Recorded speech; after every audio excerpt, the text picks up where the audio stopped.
Today we're concluding this Talking to Myself series. We all talk to ourselves in one way or the other, and we're actually asking us to consider the question, what would you go back and tell younger you?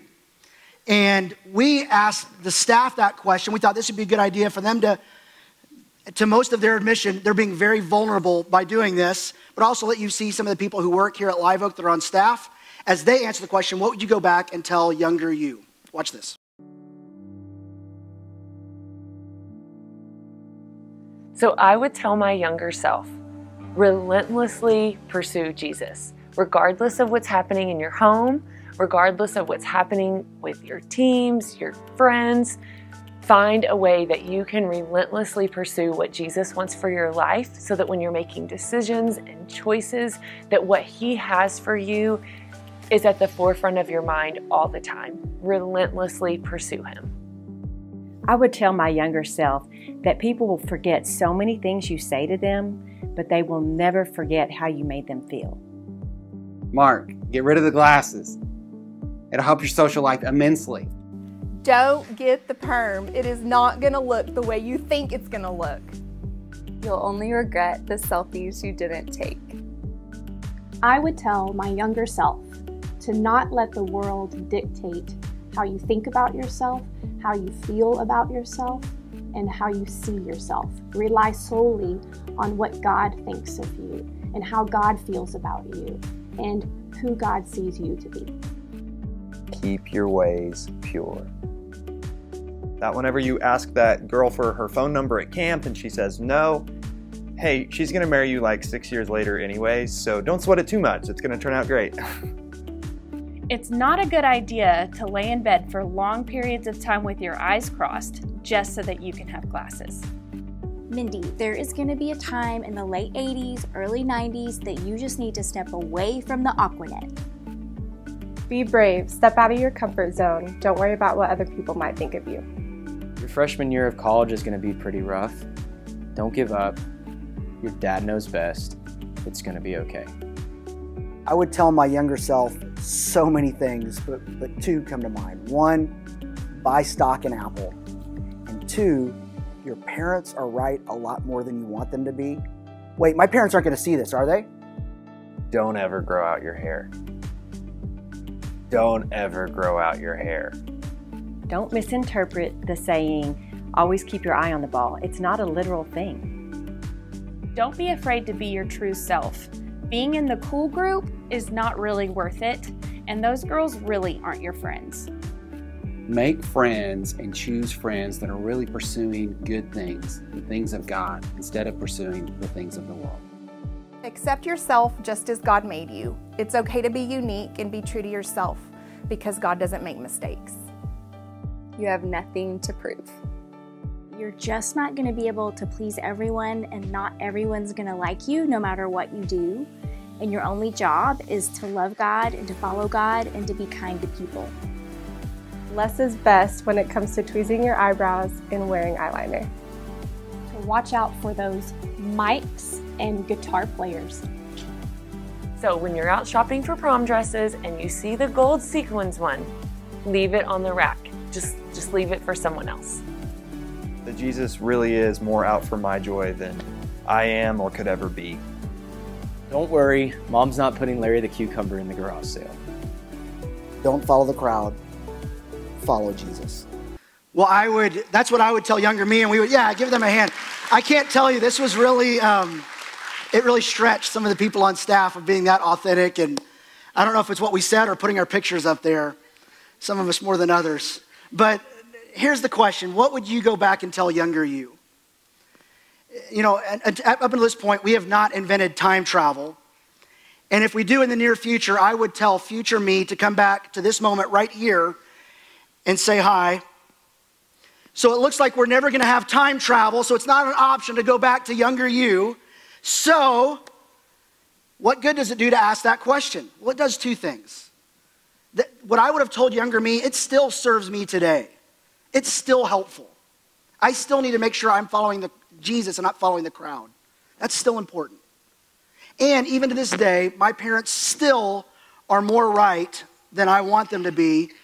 The older I get, the more I kind of realize that and I lean into that. It's still valuable for me. The other thing, the reason that's what would be probably helpful for you to go back and what would you tell younger you? That's a good question because sometimes it shows how much God has been faithful through those seasons, how he's grown your life, and how he's used your influence, and how he's used the influence of others to the person you are today. So it serves you well, but we want to think about this question for another reason. What would you go back and tell younger you? Because you can't go back and tell younger you, but you can go back and tell younger them. There's somebody who needs to hear what you would go back and tell younger you. Those days in my life are done, and sometimes I'm glad about that. Sometimes I miss some of them, but they're done. Those chapters have been written. But somebody else still has some chapters yet to be written in their life, and my experiences might be helpful for them. Passing that on to somebody else. Last week I told a story about Mark Adams, who's an assistant basketball coach at Texas Tech for the men's team, and how in 1985 he had his dad write him a letter of passing on some wisdom that would serve him well as a coach, as a man, and as a Christian. And his dad did that for him, and we challenged you, maybe you need to go to somebody that you think is really wise and have them write you a letter. Just pass on some wisdom. Well, we want to flip that this week and say maybe the best thing you could do is write a letter to someone in the next generation and say, this is what I would have told younger me. Dear younger me and younger you, here's what I want you to know. The next generation needs to know they need investment. They need people that know they're around, that care about how they're around. And the thing is, you never are guaranteed whether or not they're going to return to sender, kind of undeliverable, send it back to you and go, hey, thanks for the wisdom, I'll figure it out on my own. But what I've found is usually when you approach someone and you're present in their life and you care about someone in the next generation, they are more open than you think. And your investment in the next generation makes a difference. I think it goes beyond just the words we say, but it's for sure beyond important. There's several reasons this is important. One, you need to say what you needed to hear when you were younger because it's still valuable. So it might be helpful today to think about somebody who's further down, not as far down the road as you, someone in the next generation. Could be someone really young, someone just a few years behind you, someone just, whoever it is, but think of some next gen people in mind. And what do you need to say to them? But also, be who you needed to be who you needed when you were younger.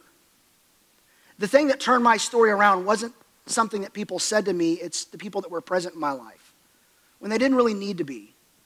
And they went above and beyond to show up and be present. And I can't even go back and tell you what they said to me. But what they were to me was so important because I felt like they believed in me. They modeled things for me. They encouraged me. They challenged me. So be who you needed to be when you were younger. Or maybe kind of call it the next gen golden rule is this. Do unto younger others what you wish was done unto younger you. What did you need when you were younger? Or what did people do that made an impact in your life? And go do that for somebody else. That's the best way I can repay a Steve Harden or a Gil Strickland, these guys that showed up in my life. The best way I can repay them is to actually do that for somebody else. Because what they did to me was hugely influential. This is a big part of our mission at Live Oak is to think about the next generation. In Psalm 78, we read this. We will tell the next generation the praiseworthy deeds of the Lord, his power and the wonders he has done.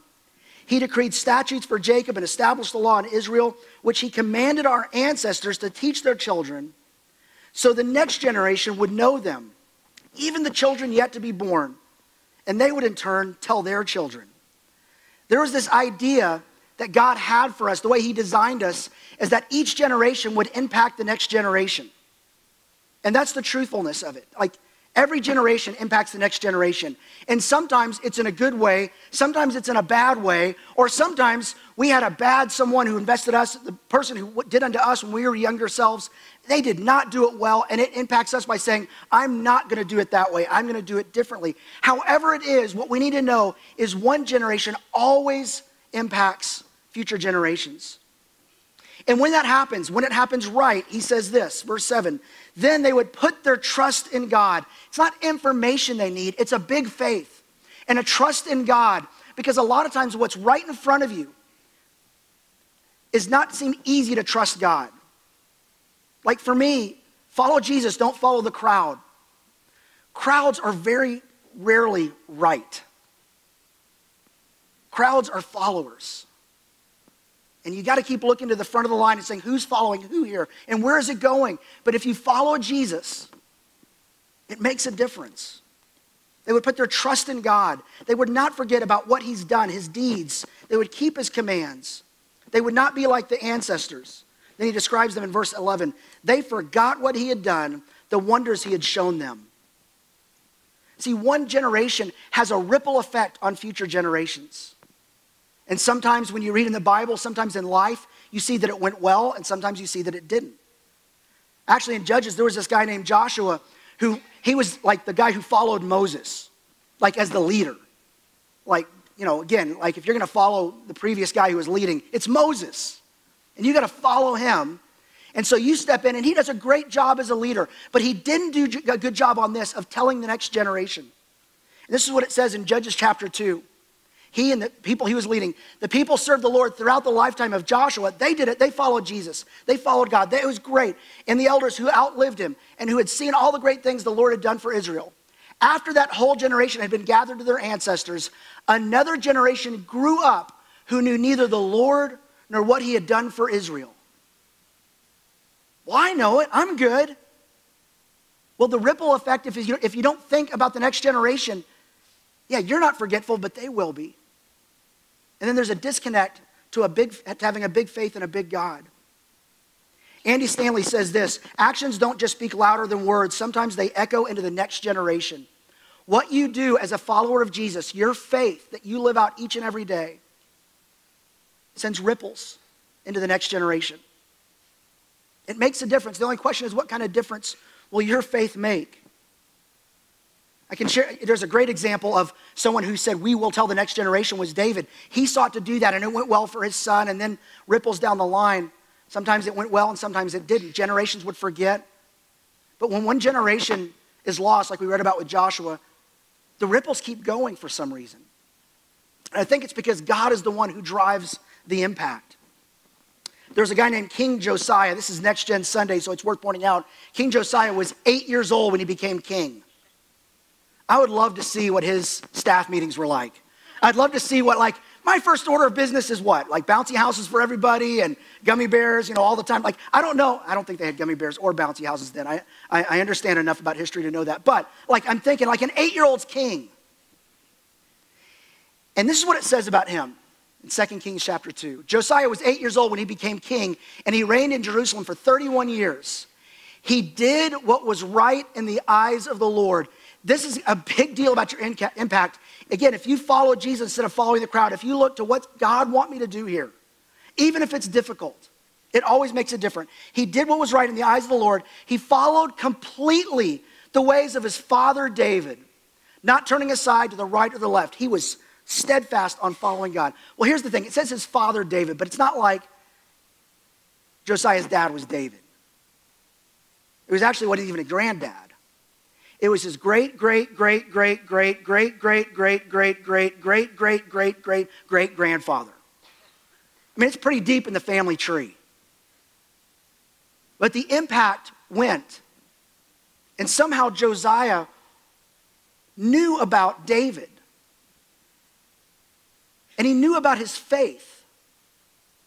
And he looked back, and he had to look past some of the branches of the family tree, and sometimes you got to do that. And he looked back, and he said, that's what faith looks like. And he followed well, and he led well.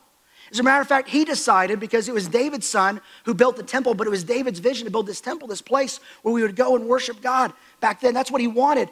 And so he decides he would do the same thing. And in verse 3, it says this. In the 18th year of his reign, he's about 26, he decides to rebuild the temple. And he says, we've got to center our culture on God. We've got to center the people on God. They don't need to follow me. They can follow me as I follow God. But we've got to put God at the center of our lives. This is what it goes on to say about him. Neither before nor after Josiah was there a king like him who turned to the Lord as he did, with all his heart and with all his soul and with all his strength in accordance with all the law of Moses. And David is 15 generations removed. But he still had an impact. Never underestimate the impact you can have on the next generation. Even if it's not in your family tree. I mentioned 2 names today that aren't in my family tree, but they had a huge impact on me, as did my family. At Live Oak, we are for the next generation, and we believe the next generation has something for us. Sometimes it's not the older impacting the younger. Sometimes it's the younger impacting the older. It's a thing almost that some people, experts, call reverse mentoring. That sometimes somebody younger has a fresher faith or fresher eyes on a situation that helps you understand something clearer. When we adopted our kids from the Democratic Republic of Congo, we were warned that there was one to stay in the main city, Kinshasa. That's the safest place in the Congo, although it's not an incredibly safe place. They said, don't go out to the eastern, beyond the city in the country. And I even got a push warning from the State Department this week. I'm still on their list about threats that happen in that country. And they said, don't go out there. They're always saying, don't go out there. It's like, it's a crazy place. But in the city, you're relatively safe, except one part of town. There's this one part of town where they don't want you to go. Because typically, they said, if there's an uprising that starts, it usually starts here. You know where it was? The university. Some of the great movements in history, some of the great movements of God in history happened with college students or high school students who saw something and had a big faith. Said, I'm going to do it. I'm just going to trust God in this moment. This isn't right, or this is the right way. And they lead that direction. And sometimes people that are older get behind them and encourage them and say, yes, lead the way. Or sometimes they say, no, you're not old enough, or I know what I'm doing, or you're just a kid. And for King Josiah, he had a position of leadership, so they had to listen. In our culture, we don't have to listen to the next generation, but we get to. And we need to, because they have something for us, and we have something for them. We all have something for each other. We are designed to influence each other. And there's no age limit on the life God can use, too young or too old, and there's no age limit on a life that is valuable to God. If there's a heartbeat, it matters to God. You've never looked someone in the eyes who does not deeply matter to God. And he's doing something in their life. And he's looking for people who will get around the table and say, will you help me impact this life? Your life will have ripples into the next generation. It will make an impact. For some of you, you're parents. You have kids. So the next generation for you, at least in one aspect, would be pretty clear. At Live Oak, we support a number of missionaries and try and invest in what they're doing around the world. But one of the things that we really believe is that parents, you might be the most important strategic missionaries that we support. Because you're around the next generation that God has placed in your home. And how you invest in them matters. We make it a priority here at Live Oak. But the reality is there's 8,760 hours in a year. Typically, because of school and sleep and stuff like that, a parent has 3,000 hours a year. Here at Live Oak, depending on how often you attend, we may have 40 hours to invest in your kids. And we take those 40 hours very seriously. But you are the primary influence in your home, even when it doesn't feel like it. Grandparents, you have more of an impact than you think. I can't tell you how many funerals I've done where people have talked about the faith of a grandparent. My grandfather, to this day, has set the standard of what it means to be selfless and serve others. He impacted me. And grandparents, parents, you were missionaries to another culture, because the next generation's another culture. Different language, different things going on. And it really is a different world than when I was a kid. It's a very different world. But if you have a missionary mindset of how do I enter my home or my grandkids' home and how do I impact them as a missionary, it'll have ripples, it'll make an impact. Here at Live Oak, we have people that serve in kids ministry and what we call LAWSOM, Live Oak Student Ministry, which is 6th to 12th grade. And then we have a college ministry here. And anybody that serves in that ministry, what you need to know, whether you're a small group leader, which we think might be the most strategic leaders at Live Oak, or small group leaders of any age, but especially in the next generation. People that serve as service coordinators or host, or chill zone for our parents that serve both services. Kids attend one and they have this place called Chill Zone where they go. Anyone who serves the next generation, preparing a meal for students on Wednesday night, anything you do serving the next generation, it makes an impact. And it's not just the act of service you do, it's the relational influence, it's the example you set. There's so much there. Some of you work in the school system. Your teachers, your coaches, your administrators. You do something at the school. You have, at times of the day, of the year, as much time with my kid as I have. Your influence matters so much. You're a missionary into another culture. And it's doing more than just giving them an education. And you guys know this. It's impacting their character. You're just another voice that shows up that says, I believe in you. Anytime you have a chance to be around the next generation, it will have influence. And what I want to challenge you to do is find a way to be around the next generation. Because anyone and everyone who chooses to intentionally invest in the next generation creates ripples that goes beyond even the life of that one person. Psalm 78:4, everyone should do something to know and invest in the lives of the next generation. We believe this at Live Oak. This is one of our core beliefs. Everybody should do something, whatever that is, to know, relationship, and invest something intentional in the lives of the next generation.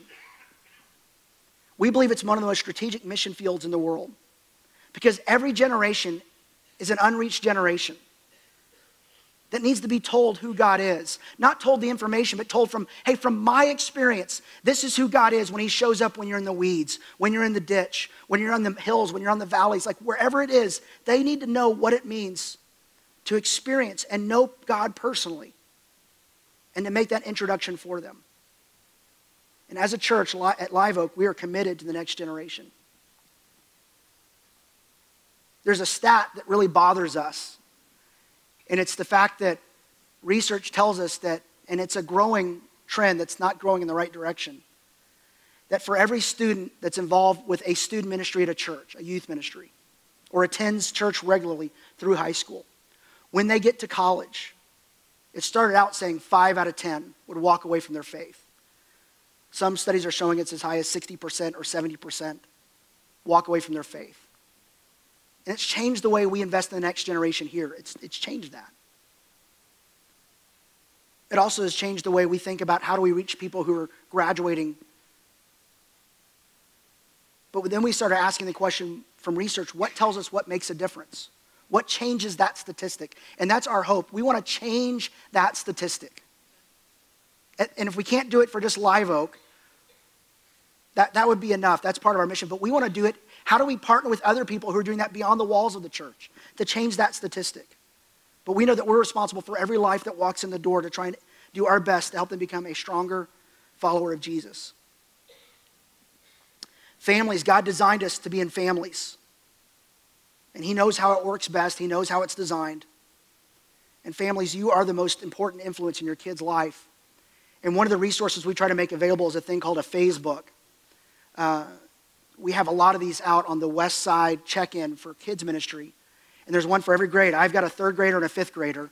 So here's the one for the 5th grader. And it tells me what's unique about in this season of life, developmentally, in the life of a kid, that can help me make the most of my influence in this phase of my kid's life. And we make these available for free. If you want to invest in it, you can leave some money, but really they're for free. Well, that's what I told my kids when we went on the cruise. They said, is all this free? Nothing's free. It's paid for. There's a difference.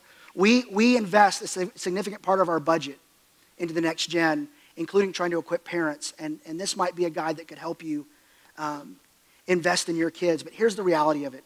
If you would just live out an authentic faith around your kids or your grandkids or the next generation, that has the greatest impact. We've decided we want to make Live Oak a safe place for questions. It's okay to ask a question. It's even okay to have doubts. Jesus actually affirmed people that had doubt and said, we really believe doubt expressed can lead to a stronger faith. Doubt unexpressed leads to a toxic faith. And so we want people to be safe to say, I don't know why I believe that. I don't understand how this could be possible. I don't know. It feels like my friends are saying this, but the Bible says this, and I can't manage that tension. We want this to be a safe place to struggle, to say, I'm not okay. Because if it's ever unsafe for someone to say they're not okay, it will not end okay. Hiding in the shadows and in the dark is dangerous. We said it early in the series. Lies grow in the dark, but life happens in the light. Truth grows in the light. So we want to make sure this is a safe place, and our small group leaders are so good about this with Next Gen, with students, with kids. We want it to be a place where kids can own their faith. It's not, the great thing about Josiah, at some point, it was David's faith that impacted him, but eventually it had to become his faith. And we want to help kids and students and anybody own their faith, to know what they believe and why they believe it, and equip them to be self-feeders on Scripture. We want to leverage intergenerational relationships. We have a philosophy called lead small, that our big goal is not a big gathering, it's the small gathering, where everybody can be known and shepherded and invested well. And we start the terminology of small group leaders, not teachers, but small group leaders at a very young age in preschool and carry it on all the way through adults. It used to be that when you would take a trip with teenagers, like a ski trip or a camp, you would look for like a ratio of counselors to students. Let's say one counselor for every 5 students. Well, research says that every one student, every one kid needs at least 5 adults who are influencing them in a positive way in their life. And every now and then we'll challenge kids, who are your 5? Who are the 5 people that are investing in you? We know that some of what you guys do, even if you're not currently directly serving Next Gen at Live Oak, impacts the next generation at Live Oak. If you give to the general budget, we try to invest significantly in the next generation. And I just can't thank you enough for allowing us to make resources possible. Resources like some of the people you saw on screen that are every day thinking about how can we change the statistic? How can we make sure that kids can be known and loved and cared for and shepherded well? Your giving makes a big difference. And for the last 5 years or so, every year, our budget has been able to increase because of your giving. And I can't thank you enough for involving God in your finances, because you're allowing all of us together to involve ourselves in the next generation. And some of you also serve by giving hours, of giving time. And your serving impacts so much. And one of the things that changes the stat for a kid who has a faith that's vibrant when they're younger and then loses it when they get to college and beyond is serving. So on Sunday mornings, we don't offer programming for middle school and high school. But actually we do. We want them to serve. Blake Porter, who goes to Monterey, he's a freshman, right? He saw my son John, who was serving this morning on the worship team in Treehouse Club, came up and said, man, John's doing such a great job. And he pointed at my son, he's like, you're killing it. I used some kind of phrase that I don't speak that language well enough. I'd probably get the phrase wrong. And it was, my son lit up. And I loved it because here's 2 people serving, and one serving my kid, and both of them are serving. And we know that serving always impacts your faith at any age, but it's especially impactful for kids and students. And what I would want to tell anybody who's serving the next generation is this: it makes a difference. And we see you, we see what you're doing, and I can't thank you enough, but here's the most important thing. God sees you. God cares more about the next generation than we could possibly imagine, and his plan is that we would do something that impacts the next generation. Well, I'm about to ask you to do something really big to serve the next generation. I'm about to ask you to do something really big that can impact Live Oak. Over the last several years, over the last 3.5 years, we've experienced 80% growth. There's less and less chairs available on a Sunday morning. And we can't see it in here, but there's less and less space available for kids ministry.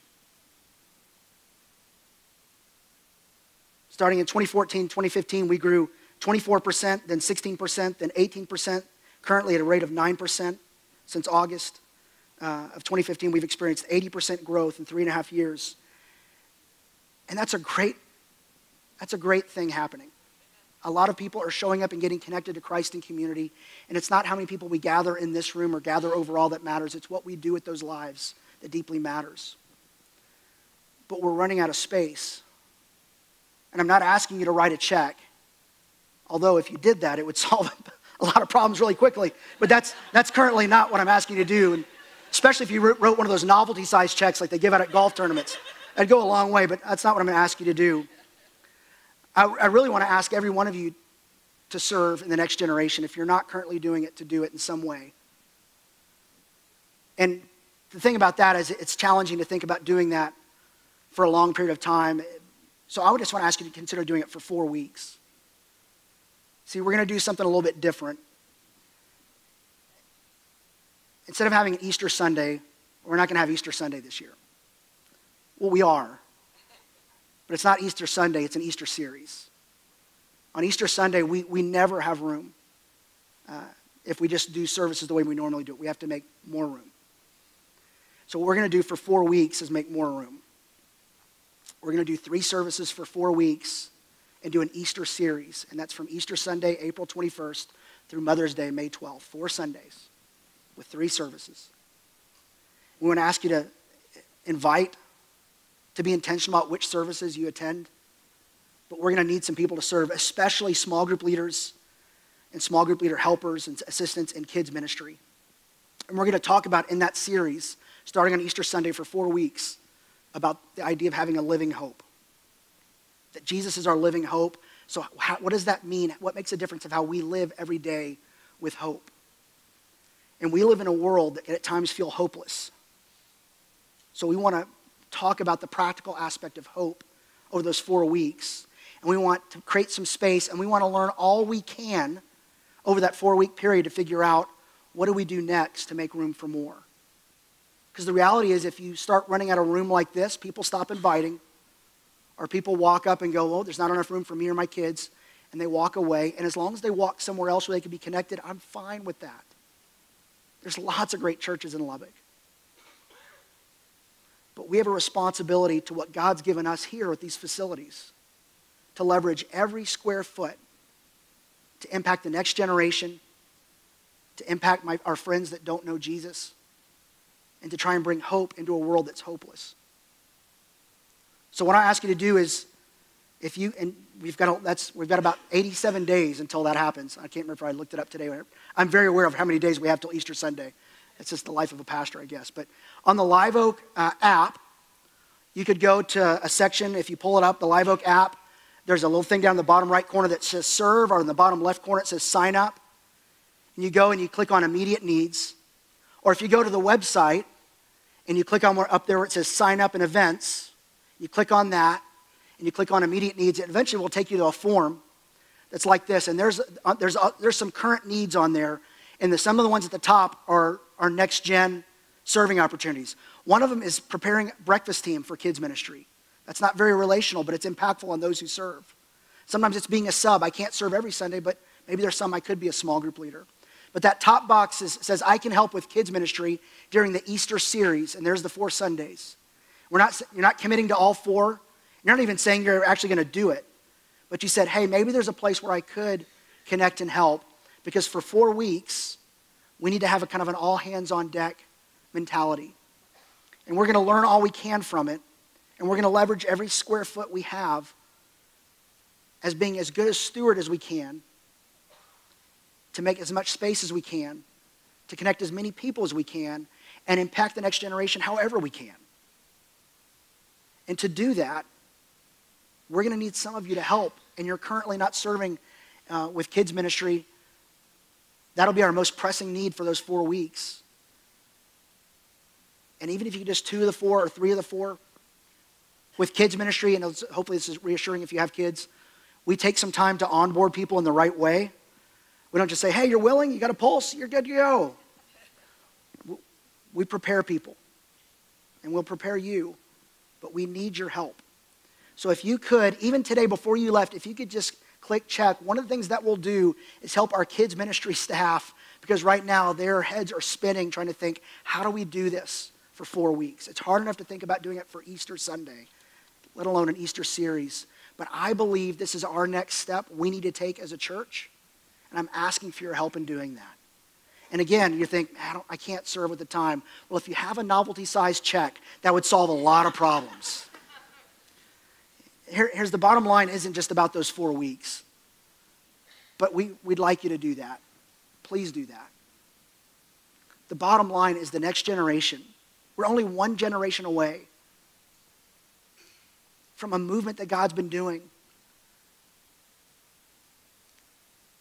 to forget. That one generation would come along and go, I don't know anything about that.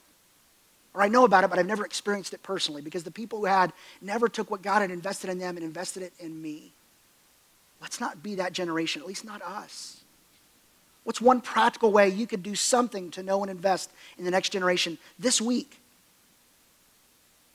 And what's one thing that you might be able to do by serving here at Live Oak to help us as we kind of enter into this experiment to figure out what's next for us as a church as we do this for 4 weeks and try and leverage that and that message of hope so strategically over that 4-week period, which is the largest attended 4 weeks of the year at Live Oak.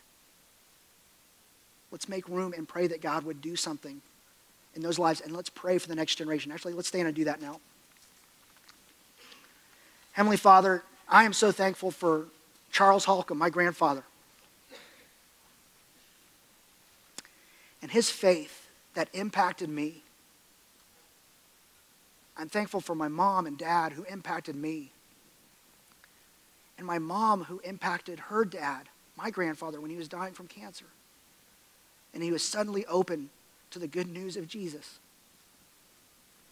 That generational influence happens multi-directions.